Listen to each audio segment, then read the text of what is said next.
السلام علیکم ورحمۃ اللہ تعالی وبرکاتہ۔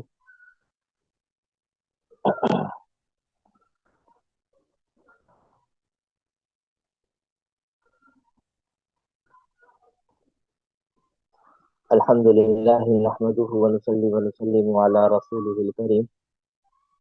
اما بعد، اعوذ باللہ من الشیطان الرجیم، بسم اللہ الرحمن الرحیم۔ قال اللہ تبارک و تعالی في القرآن المجید: یا ایہا الذین آمنوا کتب علیکم الصیام كما كتب على الذین من قبلکم لعلکم تتقون۔ وقال وقال الله تبارك وتعالى في القرآن المجيد: شهر رمضان الذي أنزل فيه القرآن، صدق الله العظيم۔ قال النبي صلى الله عليه وسلم: إذا دخل رمضان فتحت أبواب الجنة وغلقت أبواب جهنم وسلسلت الشياطين۔ وقال عليه الصلاة والسلام وقال عليه الصلاة والسلام: من صام رمضان إيمانا واحتسابا غفر له ما تقدم من ذنب، أو كما قال عليه الصلاة والسلام: رب اشرح لي صدري ويسر لي أمري واحلل عقدة من لساني يفقه قولي، سبحانك لا علم لنا إلا ما علمتنا إنك أنت العليم الحكيم۔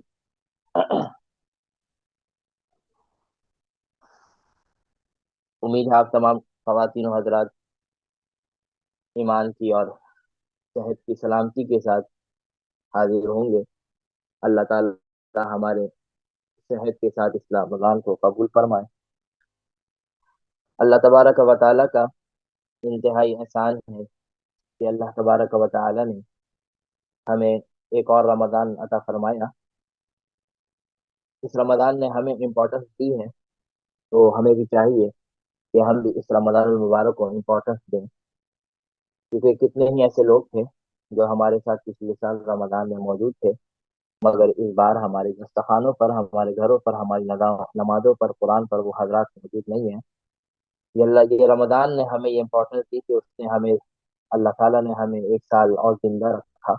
اور رمضان عطا فرمایا۔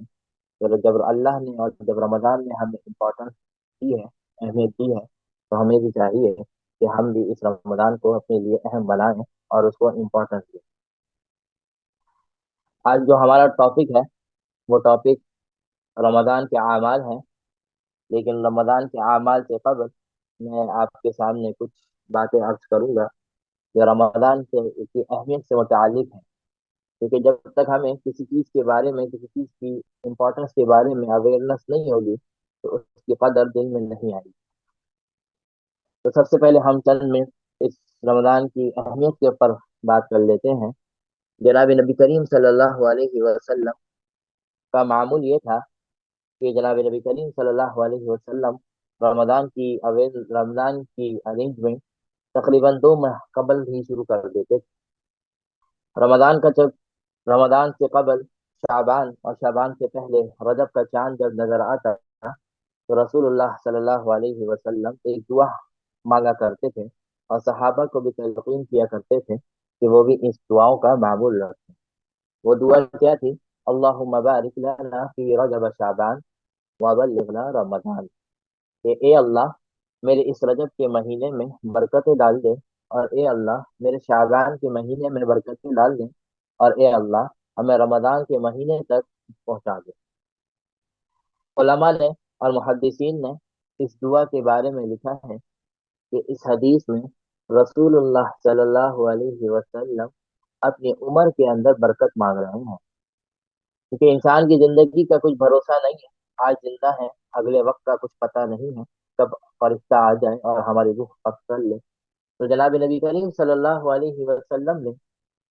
یہ دعا مانگی کہ اے اللہ زندگی کا کیونکہ بھروسہ نہیں ہے، اور آپ نے ایک طویل عرصہ گزروا دیا اور چند ماہ رہ گئے ہیں رمضان تک پہنچنے میں، تو اے اللہ ہماری زندگی میں اور برکت ڈال دے، اور رجب کا مہینہ بھی ہمارا برکت اور خیر و عافیت سے گزروا دے، اور اسی طرح شعبان کا مہینہ بھی برکت والا اور عافیت کے ساتھ گزروا دے، اور فرمایا کہ ہمیں رمضان تک پہنچا دیں۔ علامہ آلوسی رحمہ اللہ لکھتے ہیں اپنی کتاب میں، اور وہ فرماتے ہیں کہ قبر والوں سے اگر یہ سوال کیا جائے، اگر کوئی قبرستان میں چلا جائے اور قبر والوں سے اگر کوئی اس طرح کی سچویشن ہو کہ اگر قبر والوں سے سوال پوچھا جائے، تو قبر والے ایک ہی جواب دیں گے۔ جب قبر والوں سے سوال یہ پوچھا جائے کہ تمہیں کس چیز کی ضرورت ہے، تمہیں کیا چیز ایسی ہے، کیا تم وش کرتے ہو، کیا تمہیں نیڈ ہے، تو وہ ایک ہی جواب دیں گے کہ ہمیں رمضان المبارک کا مہینہ دوبارہ دے۔ تو بات سمجھنے کی یہ ہے، یہ بات سمجھانے کی بات ہے کہ ایک مردہ جو اس دنیا سے رخصت ہو گیا، اب اس کے پاس رمضان نہیں آئے گا، لیکن وہ تمنا اس بات کی کرے گا کہ مجھے رمضان مل گیا۔ تو اللہ نے ہمیں رکھا، اللہ خبر اس کا شکر ادا کرنے کی ضرورت ہے کہ اللہ تبارک و تعالیٰ نے ہمیں رمضان المبارک کا مہینہ عطا فرما دیا۔ پھر جناب نبی کریم صلی اللہ علیہ وسلم 29 شعبان کو تمام صحابہ کرام کو انہوں نے آپ صلی اللہ علیہ وسلم نے جمع فرمایا، اور جمع فرمانے کے بعد ایک خطبہ ارشاد فرمایا، اور اس خطبے کے اندر رمضان کی اہمیت کے بارے میں باتیں فرمائی۔ فرمایا کہ اے میرے صحابہ، اے میرے مومنوں، اے میرے دوستوں، تم پر ایک ایسا رمضان کا مہینہ آنے والا ہے جس کے اندر وہ داخل ہو جاتا ہے۔ اذا دخل رمضان، جب رمضان داخل ہوتا ہے، فتحت ابواب الجنہ، جنت کے تمام دروازے کھول دیے جاتے ہیں، وغلقت الابواب، اور جہنم کے تمام دروازے بند کر دیے جاتے ہیں، اور فرمایا وسلسلت الشیاطین، اور اس مہینے کے اندر شیطانوں کو بند کر دیا جاتا ہے۔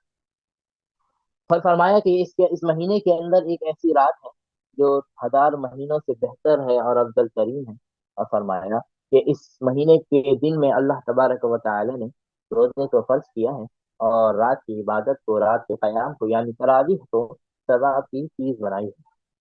پھر فرمایا کہ اس رمضان کے مہینے کا پہلا عشرہ رحمت ہے، پھر دوسرا عشرہ فرمایا مغفرت ہے، اور چوتھا عشرہ اور تیسرا عشرہ فرمایا جہنم سے خلاصی ہے۔ پھر رسول اللہ صلی اللہ علیہ وسلم نے بتایا کہ ان مہین جب تمہیں یہ مہینہ مل جائے تو 4 چیزوں کا کثرت کرنا۔ فرمایا کہ وہ 2 چیز تو تمہاری ضرورت کی ہے، اور فرمایا کہ جو باقی 2 چیز کے بغیر تم رہ نہیں سکتے، اس کے بغیر تمہارا چارہ کار نہیں ہے۔ فرمایا کہ وہ 4 چیزوں میں پہلی چیز کیا ہے؟ فرمایا جب رمضان کا مہینہ آئے تمہیں تو چاہیے کہ لا الہ الا اللہ محمد رسول اللہ، کلمہ طیبہ کا ورد زیادہ سے زیادہ کرنا،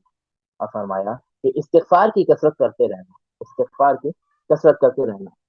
حضرت موسیٰ علیہ السلام کیونکہ کلیم اللہ تھے، حضرت یوسف علیہ السلام کے بارے میں آتا ہے وہ کلیم اللہ تھے، وہ اللہ تبارک و تعالیٰ سے باتیں کر لیتے تھے۔ تو حضرت موسیٰ علیہ السلام نے اللہ تبارک و تعالیٰ سے پوچھا کہ اے اللہ، مجھے کوئی کلمہ بتا دیں، مجھے کوئی ذکر بتا دیں کہ میں روزانہ کیا کروں، زیادہ کیا کروں۔ اللہ تبارک و تعالیٰ نے فرمایا کہ لا الہ الا اللہ محمد، لا الہ الا اللہ کا ورد کیا کرو، لا الہ الا اللہ کا ورد کیا کرو۔ موسیٰ علیہ السلام نے کہا کہ یہ تو کوئی عام سا جملہ ہے، یہ تو بالکل عام سا جملہ ہے، یہ تو تمام صحابہ نے تمام انبیاء نے اس کی تعلیم دی، میں تو آپ سے کچھ خاص کی ایکسپیکٹ کر رہا تھا یا اللہ، آپ مجھے کوئی نئی چیز دیتے۔ تو اللہ تبارک و تعالیٰ نے فرمایا اے موسیٰ، تم نہیں جانتے کلمے کی اس کلمے کی برکت کو، اس کلمے کی طاقت کو۔ فرمایا ایک پڑھنے کے اندر تمام جہانوں کی چیزیں رکھ دو، پوری دنیا رکھ دو، آسمان و زمین کو رکھ دو، تمام فرشتوں کو رکھ دو، تمام لوگوں کو رکھ دو، وہ اتنا بھاری نہیں ہوگا، اور ایک پڑھنے کے اوپر اس کلمے کو رکھ دو۔ فرمایا کہ یہ کلمہ کا پڑھنا جو ہے وہ ان تمام چیزوں سے کیا ہو جائے گا، جھک جائے گا، اور اس کا وزن تمام چیزوں سے بھاری ہوگا۔ اور فرمایا استغفار کی کثرت کیا کرو، کیونکہ استغفار انسان کے گناہوں کو دھو دیتا ہے، اور رسول اللہ صلی اللہ علیہ وسلم فرماتے ہیں کہ جو شخص استغفار کرتا ہے اپنے گناہ کے اوپر، وہ ایسا ہے جیسے اس نے گناہ کیا ہی نہیں۔ فرمایا کہ 2 چیز کی کثرت سے اللہ سے دعا مانگا کرو، اس کے بغیر تمہارے چارہ کار نہیں ہے۔ فرمایا وہ 2 چیز کیا ہے کہ جنت کی طلب زیادہ سے زیادہ کیا کرو، اور جہنم سے خلاصی کی دعا کیا کرو کہ اے اللہ ہمیں جنت کے اندر داخل فرما دے، ہمیں جنت میں جانا آسان فرما دے، اور جہنم کے دروازے ہمارے لیے بند فرما دے۔ یہ 4 اعمال کے بارے میں رسول اللہ صلی اللہ علیہ وسلم نے فرمایا کہ ان رمضان کے مہینے میں ان چیزوں کی کثرت کیا کرو۔ پھر رمضان کی ایک خاص عبادت روزہ ہے۔ روزے کے بارے میں اللہ تبارک و تعالیٰ قرآن مجید میں ارشاد فرماتے ہیں یا ایھا الذین آمنوا کتب علیکم الصیام، اے ایمان والو تم پر رمضان کا روزہ فرض کر دیا گیا ہے، جو تمہارے اوپر ہی نہیں، یہ ایک ایسی عبادت ہے جو پچھلی امت کے اوپر بھی ہم نے فرض کیا تھا،